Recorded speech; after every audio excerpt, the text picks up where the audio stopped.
Bendiciones, amados. Este es el tema número 28 de nuestra serie, Las dispensaciones bíblicas. Vamos a ver en las próximas capítulos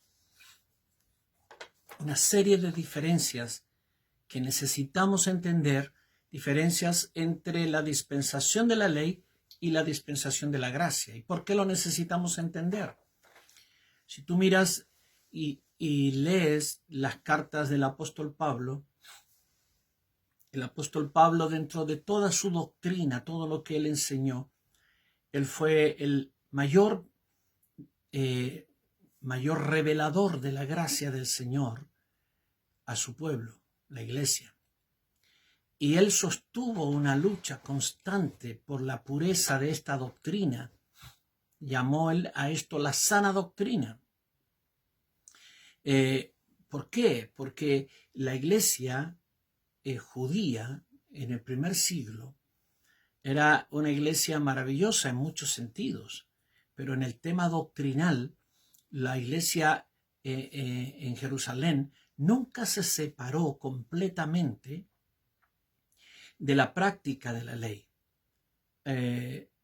Cuando Pablo fue, después de varios años a Jerusalén, tuvo una reunión con los hermanos de Jerusalén y ellos le dijeron: mira la cantidad de hermanos que han creído, millares que han creído, y todos ellos son celosos guardadores de la ley. Así es que la iglesia de Jerusalén era una iglesia que, por un lado, creían en el Señor Jesucristo, eran llenos del Espíritu Santo, llenos de gracia sobrenatural para cosas maravillosas, pero por otro lado, doctrinalmente, ellos no habían roto completamente con el dominio de la ley sobre sus vidas. Ellos habían alcanzado una forma de hibridación, de mezcla de ley y gracia. En el sentido doctrinal, la iglesia de Jerusalén era una iglesia híbrida en relación a la doctrina de la gracia. Por eso, cuando el apóstol Pablo está en Antioquía y viene Pedro al principio se sujetó a lo que la iglesia practicaba en Antioquía. La iglesia en Antioquía era una iglesia gentil completamente. Aún sus líderes, y solo Bernabé y Saulo eran judíos, los demás eran gentiles, convertidos, ministros de Dios. Así es que la iglesia de Antioquía era una iglesia gentil que practicaba la gracia pura de Dios. Y entonces viene de Jerusalén, Pedro está allí, él también practica la gracia con los hermanos.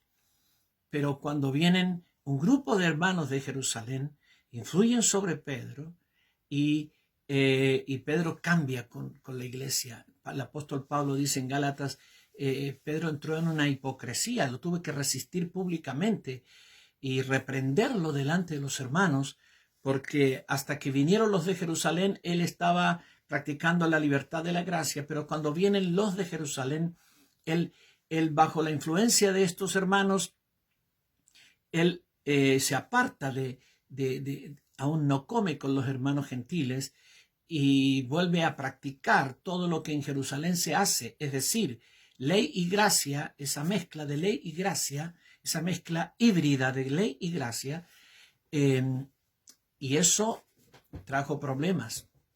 El primer concilio de la iglesia que se realizó en Jerusalén fue por causa de un problema llamado judaizar. Judaizar. ¿Qué es judaizar? Judaizar es que los cristianos judíos, una vez que venían y se relacionaban con los cristianos gentiles y veían la libertad que tenían los hermanos gentiles, ellos no se circuncidaban, ellos no guardaban el sábado, ellos comían toda clase de carnes, ellos no hacían muchas cosas que hacía la iglesia judía, siguiendo todavía la tradición de la ley. Entonces los hermanos que venían de Jerusalén le decían a los hermanos gentiles: todo está bien, hermanos, maravilloso. Cristo está en ustedes, han sido llenos del Espíritu Santo, Dios los usa con señales y milagros, son una iglesia maravillosa, pero a ustedes les falta que se circunciden. Si no se circuncidan, no pueden ser salvos. Si no guardan el sábado, no pueden ser salvos. Si no dejan de comer las comidas inmundas de la ley, bajo la ley, no pueden ser salvos y van a perder su salvación y cosas por el estilo. Estaban enseñando el judaísmo a los hermanos gentiles. Hoy día tenemos el mismo tipo de movimientos dentro de la iglesia del Señor. Cristianos, hermanos nuestros, que están judaizando a la iglesia o intentando judaizar a la iglesia que vive la libertad de la gracia, imponiéndole a la gente cosas que son de la ley y que no son de la gracia. Cosas que son del antiguo pacto y no del nuevo pacto. Podría enumerar muchas cosas, pero no quiero entrar en contienda. Solamente quiero mostrar que lo mismo que ocurrió en el primer siglo ocurre ahora. Y que gran parte del desarrollo doctrinal que el Señor reveló a Pablo fue a causa de el movimiento judaizante de los hermanos de Jerusalén. Y entonces el apóstol Pablo se esforzó en traer la revelación clara de la gracia prístina de Dios para nosotros, la iglesia. Entonces la obra pedagógica de Pablo en sus cartas apostólicas en gran medida tiene que ver con esa defensa de la libertad espiritual que nos da la gracia del Señor. Alabamos a Dios por toda la revelación que el apóstol Pablo trae en su carta, y también el apóstol Juan, y el apóstol Pedro, y Judas, y Santiago. Todos ellos son siervos usados por Dios. Sin embargo, quien más luchó por la doctrina de la gracia y por mantener pura la fe verdadera de este evangelio de la gracia fue el apóstol Pablo. Entonces, vamos a ver comenzamos y en las próximas mensajes vamos a ver una serie de diferencias entre el sistema de la ley y el sistema de la gracia, para que podamos entender estas diferencias y podamos vivir la libertad plena que Dios nos da bajo la gracia celestial. Primero, hay dos grandes dispensaciones que podríamos llamar las dispensaciones mayores. Hasta ahora hemos hablado de la dispensación de la inocencia cuando Adán estaba en el Edén, sin haber pecado. Luego comienza la dispensación de la conciencia, la cual termina en el diluvio. De allí empieza la dispensación del gobierno humano, que termina cuando Abraham es llamado. Allí, con el llamamiento de Abraham, se inicia la dispensación de la promesa, la cuarta dispensación. La quinta dispensación viene cuando el Señor da la ley a su pueblo en el Sinaí, año 1450 a.C. Y la sexta dispensación en la que vivimos es la dispensación de la gracia que comienza su proceso en la cruz de Cristo, en la crucifixión del Señor, y se materializa a partir de la resurrección del Señor de ahí en adelante. 6 dispensaciones, pero hay 2 que son las consideradas dispensaciones mayores. Una, la ley, y otra, la gracia. Por eso en el Nuevo Testamento hay alusiones a esto muchas veces, al antiguo pacto y al nuevo pacto. Cuando habla del antiguo pacto no está hablando del pacto que hizo con Abraham, del pacto que hizo con Noé, del pacto que hizo con Adán, ni siquiera del que hizo con David.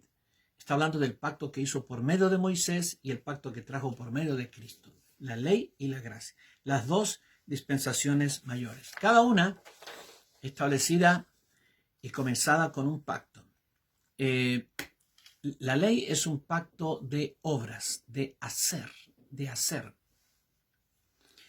Gálatas 3:12 dice, y la ley no es de fe, no es por creer, sino por hacer, sino que dice, el que hiciere estas cosas vivirá, Por eso a la ley se le llama el pacto de obras, un pacto de hacer cosas. En ¿la ley en qué se basa? En hacer. ¿Y por qué el hombre es castigado? Por no hacer o por hacer lo que no tenía que hacer. Así que toda la ley es por hacer. Pero en la gracia el pacto es por creer. Así que acá tenemos dos pactos, el pacto de hacer y el pacto de creer. ¿Sí? Mira, vienen al Señor en el libro de San Juan, y estoy aquí para reforzar este tema, ¿no? En el capítulo 5 de San Juan.